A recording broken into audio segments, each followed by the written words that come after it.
చిక్కుడుగాయ కర్రీని ఎప్పుడూ చేసేలా కాకుండా ఒకసారి ఇలా ఉడకబెట్టి కర్రీని ట్రై చేసి చూడండి. చాలా టేస్టీగా ఉంటుంది. ఇప్పుడు ఈ కర్రీని ఎలా ప్రిపేర్ చేసుకోవాలి, దీనికి కావాల్సిన పదార్థాలు ఏంటనేది చూసేయండి. ఈ కర్రీని ప్రిపేర్ చేసుకోవడం కోసం చిక్కుడుకాయలని తీసుకోవాలి. ఇక్కడ నేను నాటు చిక్కుడుకాయలని తీసుకుంటున్నానండి. వీటిని నీట్గా వాష్ చేసుకున్న తర్వాత ఈ చిక్కుడుకాయలకు ఉన్న చివరి ఎడ్జెస్ని పీల్ చేసుకొని వీటిని ఎక్కడ పుచ్చులు లేకుండా చూసుకొని 2 ముక్కలుగా కట్ చేసి ఒక బౌల్లోకి పెట్టుకోవాలి. ఈ కర్రీ కోసం మనకి బాగా గింజలున్న చిక్కుడుకాయలు అయితే కర్రీ టేస్ట్ అనేది చాలా బాగుంటుంది. ఇలా కట్ చేసి పెట్టుకున్న వీటన్నిటిని ఒక బౌల్లోకి పెట్టుకొని కర్రీ కోసం ఆనియన్స్ని, పచ్చిమిర్చిని, అలానే కొత్తిమీరని కూడా కట్ చేసి పక్కన పెట్టుకోవాలి. ఇప్పుడు ఒక గిన్నెని తీసుకొని అందులోకి మనం తుంపి పెట్టుకున్న చిక్కుడుకాయ ముక్కలన్నిటిని వేసి అవి మునిగే వరకు వాటర్ని వేసుకోవాలి. తర్వాత ఇందులోకి గల్లుప్పును కూడా వేసుకొని మూతను పెట్టి స్టవ్ మీద గిన్నెను పెట్టి రోలింగ్ బాయిల్ వచ్చే వరకు ఉడికించుకోవాలి. కొంచెం సేపటి తర్వాత మనకి ఈ చిక్కుడుకాయ ముక్కలన్నీ బాగా ఉడికిపోయిన తర్వాత స్టవ్ ఆఫ్ చేసుకొని ఈ చిక్కుడుకాయలో ఉన్న వాటర్ మొత్తాన్ని ఫిల్టర్ చేసుకొని పక్కన పెట్టుకోవాలి.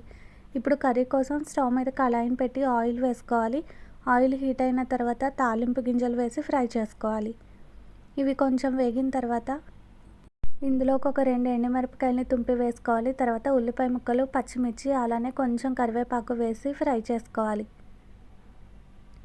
ఈ ఆనియన్ మొత్తం గోల్డెన్ బ్రౌన్ కలర్ వచ్చే వరకు ఫ్రై చేసుకున్న తర్వాత ఇందులోకి మనం ఉడకపెట్టి పెట్టుకున్న చిక్కుడుకాయల్ని వేసుకోవాలి. ఇలా చిక్కుడుకాయ ముక్కలన్నీ వేసుకొని మొత్తాన్ని ఒకసారి కలుపుకొని మూతను పెట్టి ఈ చిక్కుడుకాయల్ని కొంచెం సేపు మగ్గనివ్వాలి.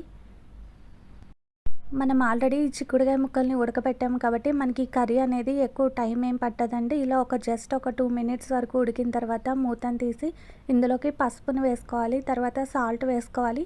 మనం ఆల్రెడీ చిక్కుడుకాయ ముక్కలు ఉడకబెట్టేటప్పుడు సాల్ట్ వేసుకున్నాం కాబట్టి చూసి వేసుకోండి. తర్వాత ఒక 1/2 టేబుల్ స్పూన్ వరకు కారం వేసుకొని మొత్తాన్ని కలుపుకొని ఈ కర్రీలోకి మంచి ఫ్లేవర్ రావడం కోసం కొత్తిమీరని చల్లుకోవాలి. ఇలా కొత్తిమీరని కూడా వేసుకున్న తర్వాత మొత్తాన్ని ఒకసారి కలుపుకొని ఇలా 1 నిమిషం వరకు ఫ్రై చేసుకొని దీన్ని మనం స్టవ్ ఆఫ్ చేసుకొని బౌల్లోకి తీసుకొని సర్వ్ చేసుకుంటే ఎంతో టేస్టీగా ఉండే చిక్కుడుకాయ కర్రీ అనేది రెడీ అయిపోతుంది. వీడియో నచ్చితే వెంటనే ఒక లైక్ చేసి ఫాలో చేసేయండి. ఇలాంటి మరిన్ని టేస్టీ రెసిపీస్ కోసం నా ఛానల్ని సబ్స్క్రైబ్ చేసుకొని ఫాలో అవ్వండి. Thanks for watching.